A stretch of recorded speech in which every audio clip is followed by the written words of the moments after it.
নমস্কার বন্ধুরা, আমার চ্যানেলে সকল দর্শক বন্ধুদের স্বাগত জানিয়ে আজকে চিকেনের একটা সাদামাটা রেসিপি শেয়ার করব। রেসিপিটা সাদামাটা হলেও চিকেনের লুক দেখে যেমনি আপনার নজর কাড়বে তেমনি এর স্বাদও হবে দুর্দান্ত। তাই আর দেরি না করে আসুন ঝটপট রেসিপিটা একবার দেখে নেওয়া যাক। প্রথমেই একটা বোলের মধ্যে আমি 500 গ্রাম চিকেন ভালো করে ধুয়ে নিয়েছি। চিকেনটা ম্যারিনেটের জন্য দিয়ে দিলাম একটা লেবুর রস। একটা মিডিয়াম সাইজের লেবু আমি রস করে নিয়েছিলাম। সাথে হাফ টিস্পুন পরিমাণ লবণ আর হাফ টিস্পুন পরিমাণ হলুদ গুঁড়ো দিয়ে সাথে কাঁচা সর্ষের তেল দিয়ে নেব।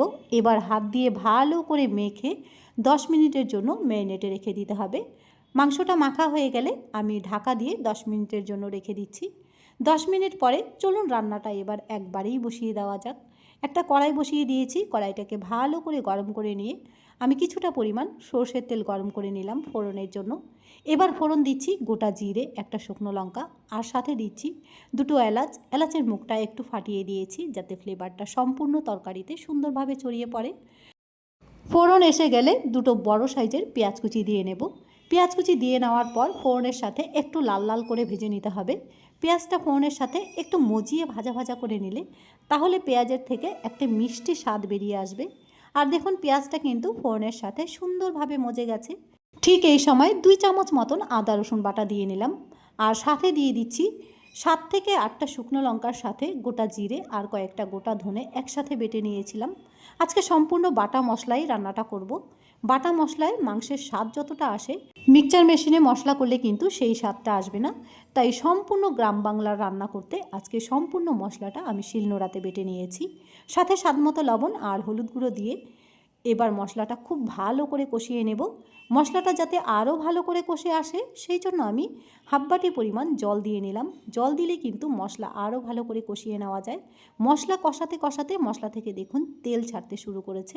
ঠিক এই সময় 4 চামচ পরিমাণ টক দই আমি ভালো করে ফেটিয়ে নিয়েছি। টক দইটা ফেটিয়ে নেওয়ার পর মশলার ওপর থেকে দিয়ে নেব। টক দইটা দিয়ে নেওয়ার পরেও মশলাটা খুব ভালো করে কষিয়ে নিতে হবে। টক দই দিয়ে নেওয়ার পর মশলাটাকে লো টু মিডিয়াম আঁচে কষিয়ে নিলে টক দইয়ের থেকেও কিন্তু বেশ খানিকটা ঘি কিংবা তেল বেরিয়ে আসে। আর আমার মশলাটা কষাতে কষাতে দেখুন তেল ছাড়তে শুরু করেছে। ঠিক এই সময় ম্যারিনেট করা মাংসটা দিয়ে নিলাম। মাংসটা দিয়ে নেওয়ার পর এবার খুব ভালো করে কষিয়ে নেব। মাংস যে মশলার সাথে ভালো করে কষিয়ে নিতে হয় এটা কিন্তু আমাদের কারোই অজানা নয়। তবুও আমি বলছি হাতে একটু সময় নিয়ে লো টু মিডিয়াম আঁচে মশলার সাথে মাংস বেশ ভালো করে কষিয়ে নিতে হবে।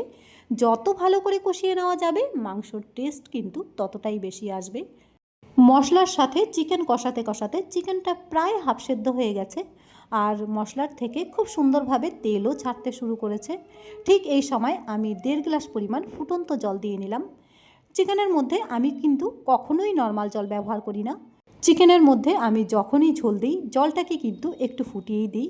চিকেনের মধ্যে ফুটন্ত জল দিলে চিকেনের টেস্ট একটু বেশিই আসে আর চিকেনটা ভেতর থেকে খুব সুন্দরভাবে সেদ্ধও হয়ে যায়।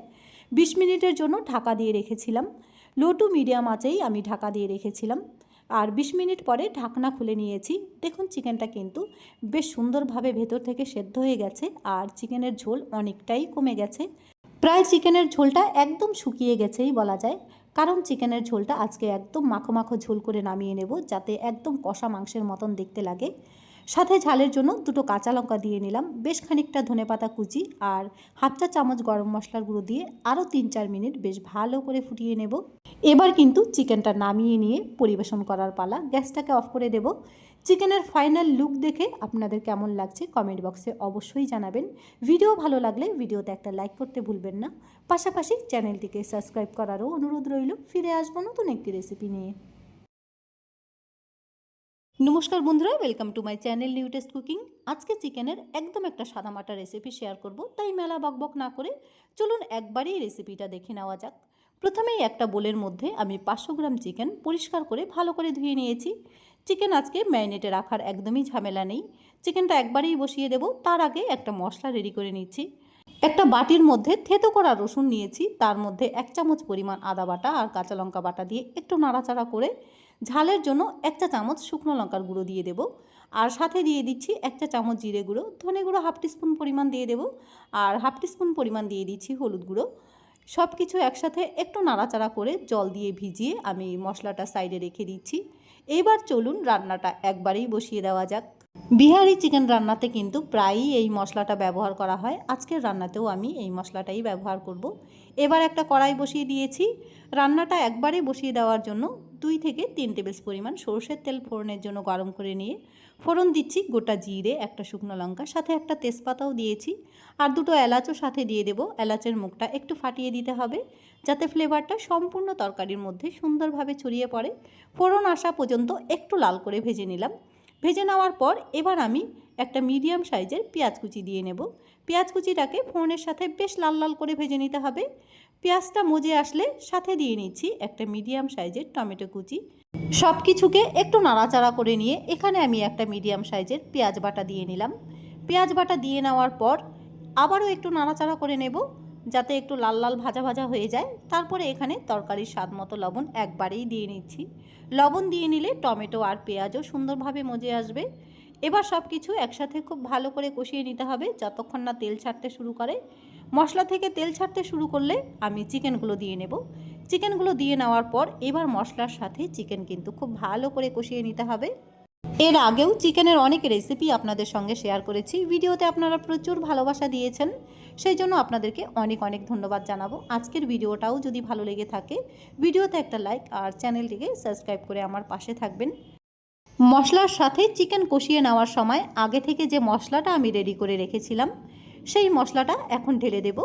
মশলাটা দিয়ে নেওয়ার পর চিকেনের সাথে এবার মশলা লো টু মিডিয়াম আঁচে খুব ভালো করে কষিয়ে নিতে হবে। চিকেনের মশলা যে খুব ভালো করে কষিয়ে নিতে হয় এটা কিন্তু আমাদের কারোই অজানা নয়। তবু আমি বলছি, হাতে একটু সময় নিয়ে গ্যাসের আঁচটা লো টু মিডিয়ামে রেখে মশলার সাথে চিকেন কিন্তু খুব ভালো করে কষিয়ে নিতে হবে। চিকেনের ভেতরে মশলা যাতে সুন্দরভাবে ঢুকে যায় সেজন্য লো ফ্লেমে 5 মিনিটের জন্য ঢাকা দিয়ে রেখে দিলাম। এতে করে চিকেনের ভেতরে মশলাটাও সুন্দরভাবে ঢুকে যাবে আর চিকেনটা প্রায় হাফ সিদ্ধ হয়ে যাবে। সেই জন্য আমি 5 মিনিটের জন্য ঢাকা দিয়ে রেখেছিলাম। এবার ঢাকনা খুলে একটু নাড়াচাড়া করে গ্রেভির জন্য আমি 1 গ্লাস পরিমাণ জল দিয়ে দেব।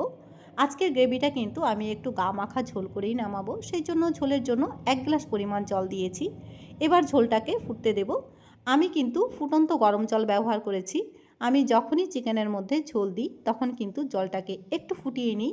এতে করে চিকেনটা খুব সুন্দরভাবে সেদ্ধ হয়ে যায় আর চিকেনের গ্রেভিটাও খেতে খুবই ভালো লাগে। ফুটন্ত ঝোলের মধ্যে 4 পিস ভেজে রাখা ফুলকপি দিয়ে নিলাম। এবার 20 মিনিটের জন্য চিকেন সেদ্ধ হওয়ার জন্য ঢাকা দিয়ে রেখে দেব। এদিকে চিকেনটা খুব সুন্দরভাবে সেদ্ধ হতে থাক আর এদিকে আমি একটা তড়কা লাগিয়ে নিচ্ছি। গরম তেলের মধ্যে দিয়ে দেব গোটা গরম মশলা বাটা আর সাথে দিয়ে দিচ্ছি 1 চা চামচ কাঁচা আদা বাটা। এই তড়কাটা লাগিয়ে নেওয়ার কারণে পুরো রান্নার স্বাদটাই কিন্তু চেঞ্জ হয়ে যাবে। এই তড়কাটা একবার চিকেনের মধ্যে অবশ্যই লাগিয়ে দেখবেন, পুরো রান্নার স্বাদটাই চেঞ্জ হয়ে যাবে। আমি চিকেন রান্নাতে কিন্তু প্রায় বিভিন্ন ধরনের তড়কা লাগিয়ে থাকি। আমার রেসিপিগুলো যদি আপনারা ফলো করেন তাহলে দেখতে পারবেন। আমি ঘরে ফুলকপি রান্না করছিলাম, 4 পিস তুলে নিয়ে চিকেনের মধ্যে দিয়ে দিলাম। সিজনের ফুলকপি খেতে কি একদমই মন্দ লাগবে কমেন্ট বক্সে জানাবেন। আর আলু দিয়ে চিকেন আপনারা অনেক খেয়েছেন, রান্নার স্বাদটা একটু চেঞ্জ করার জন্য একবার ট্রাই করে দেখুন। ভিডিও ভালো লাগলে লাইক শেয়ার সাবস্ক্রাইব অবশ্যই করবেন। ফিরে আসবো নতুন একটি রেসিপি নিয়ে।